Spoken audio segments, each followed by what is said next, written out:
Sound check. Hit test. 1, 2, check. Hey Tiger friends, it's Meredith with Tiger Lily Resources, and it is Tiger News Tuesday. Hey, today is March 12th, Tuesday, March 12th, and giving a little update from last week to this week, all the really cool things that have happened. So last post I made urgent was we were leaving Facebook, and while we have for the most part left Facebook, the page is still active. I do not use Facebook as our primary posting point anymore. I start on Truth Social or Rumble or TikTok and share onto Facebook. Well, it seems that I was right in not wanting to be a part of Facebook because they censor and suppress. So I have for years shared outside links onto our pages, whether it was news or YouTube or a song, whatever. There's been links that have been on the outside posted on our Tiger Lily page or my personal page, shared vice versa, and people see those posts. I all week last week have been posting specifically and solely on Truth Social and sharing that link onto our page so people can still see the information I'm posting, because I know not everybody's ready to leave Facebook and not everybody wants a new app and not everybody wants to learn a new platform, but I digress. Started posting on Truth Social, sharing the link onto Facebook, and nobody has seen our post in an entire week. We can see on our side like how many people have viewed or shared. 0 people have seen our post.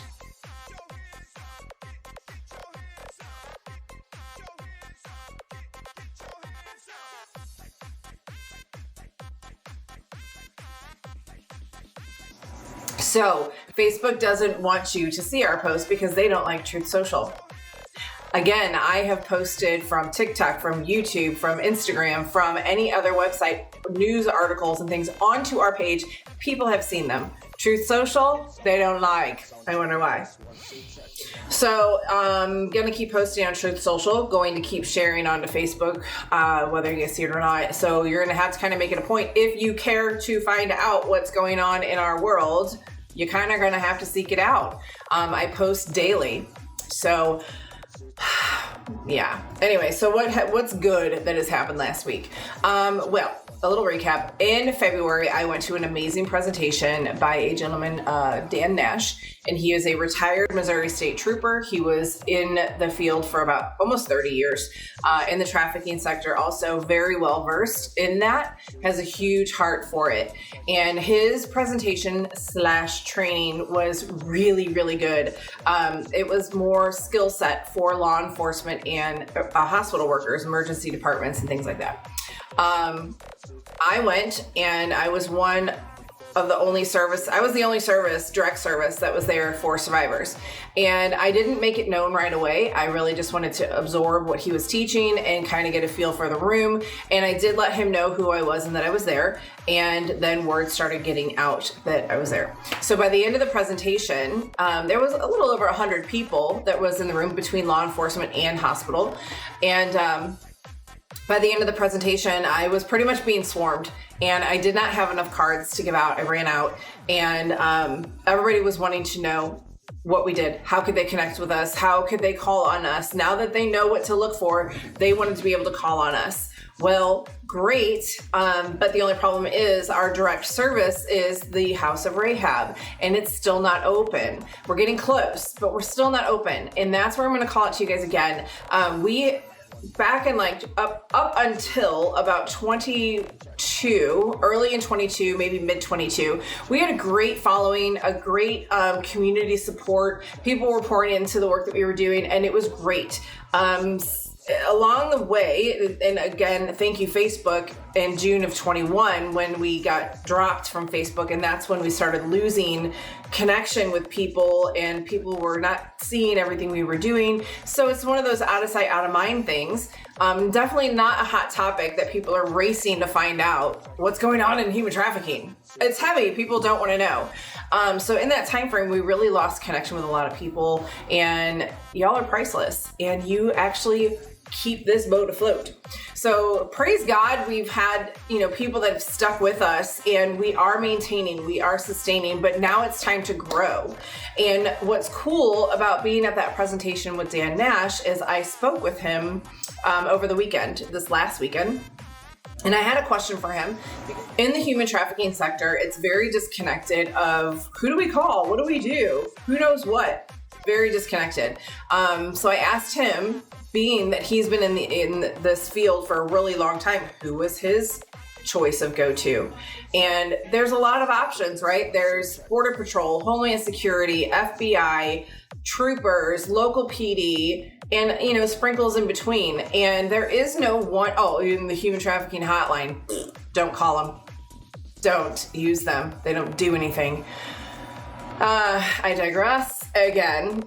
There is no one go-to. So I asked him, in his experience, who is the best to call out to? And he was like, hey, find yourself a champion or few, and that's who you call. Whether it's with FBI, state troopers, local PD, reach out to people who've been trained, who know what they're doing, and who will actually do something when they are notified of a situation. And praise God, we do have a person that I can reach out to on a regular basis when there is something that comes up. He is a champion. He does have a huge heart. He is with the FBI, and I've had great experience with him. So I do have a champion. But that being said, Dan is continuing to go across the country to do trainings for law enforcement and hospital workers. And he invited me to come along. To start in Missouri and Illinois, because that's our backyard. So I will be visiting with him. And he was like, bring your stuff and I'll give you a couple minutes to say, 2-3 minutes to say who you are, what you do, and then stick around at breaks and you can talk to people. Yes, that'll be great.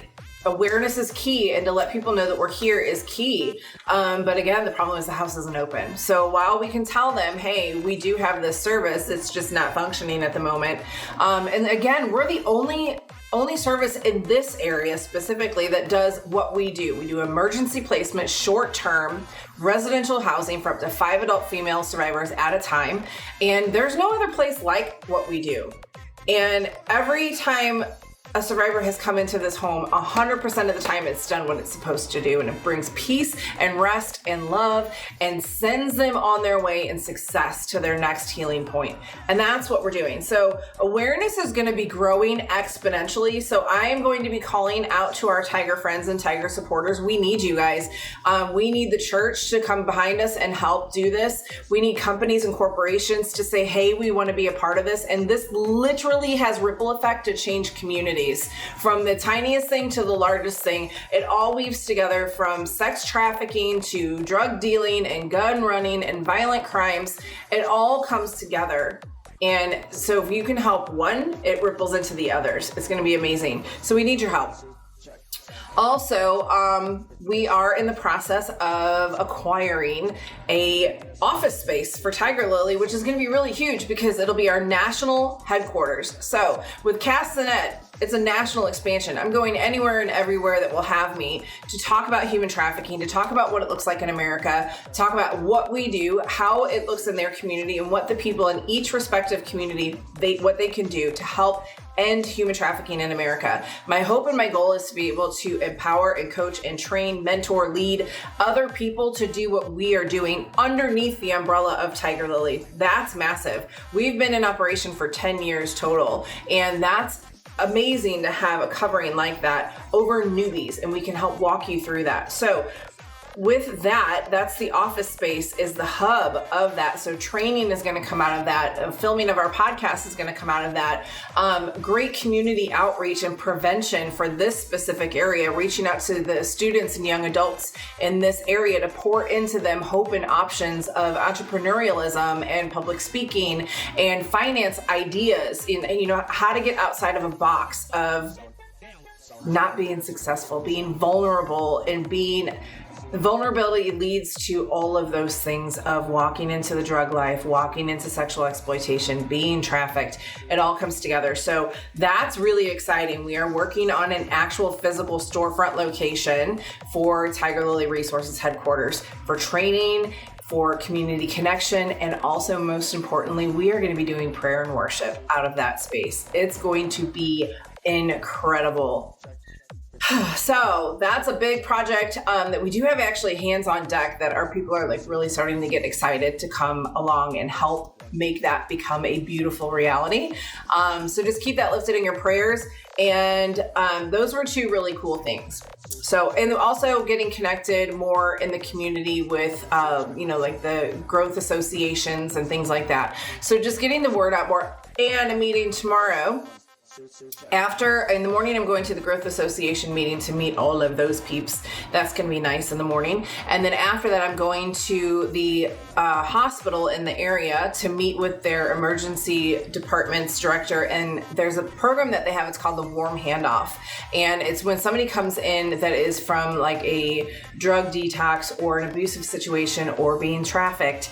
And that Warm Handoff team connects with other resources in the area, and they do a warm connection from the hospital to the service. So I'm going to meet with them tomorrow. So there's another point of contact that we are minutes away from that hospital, and they are one of the biggest hospitals in the area. So they're going to see trafficked victims. They're going to know what to look for, and they're going to need places to put them. And that would be us. So again, we are needing help. We need your support. People, churches, businesses, companies, of the likes. We need sponsorships to open this house.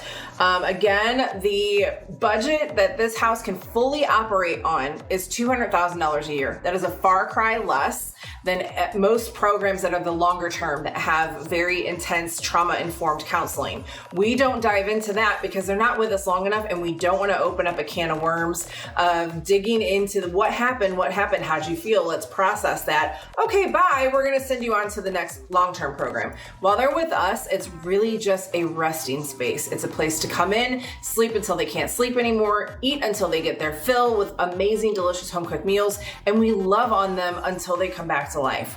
Once they do come back to life, literally they're ready to leave. They're ready to go right back to where they came from because that's all they know. And it's this tie it's this stronghold that just pulls them back. So we help break that tie and give them other options to choose from that fit their personality just based on what we learned of them over the few days that they're with us, and then let them choose where they want to go. They come to us with nothing and they leave with absolutely everything that they need: clothing, toiletries, a little bit of spending money, travel bag, blanket, a stuffed animal, and love and connection. And we help them get there and help them be successful in their healing. So that is the important role of this house. And that is the national expansion that we're looking to do with Cast the Net, is teach people how to do what we're doing here. So again, calling for community support. We need you. We are being suppressed on many avenues. And so we're doing our best to stay connected with you and get in front of you and talk to you and meet you and get you on our team and all of that fun stuff. So how can that happen? So we're looking for, definitely looking for volunteers always. If you're interested in that, send a little comment and we'll get you the information. And we're always looking for places to do presentations. And with the presentations, it can be small group, 5 people to 20 people, or it can be a big to-do, however big you want it to be. And we'll come and give a presentation and get connected that way.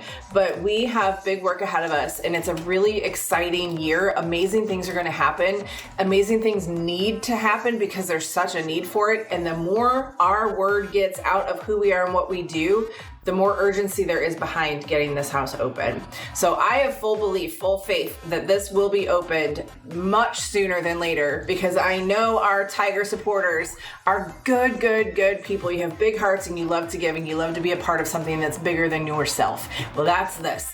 Your contributions help literally change generations. We've seen it happen. It's amazing. So those were the cool things that happened this week in Tiger News. And until next week, I will be posting on Truth Social, sharing on to Facebook, and hope y'all find us.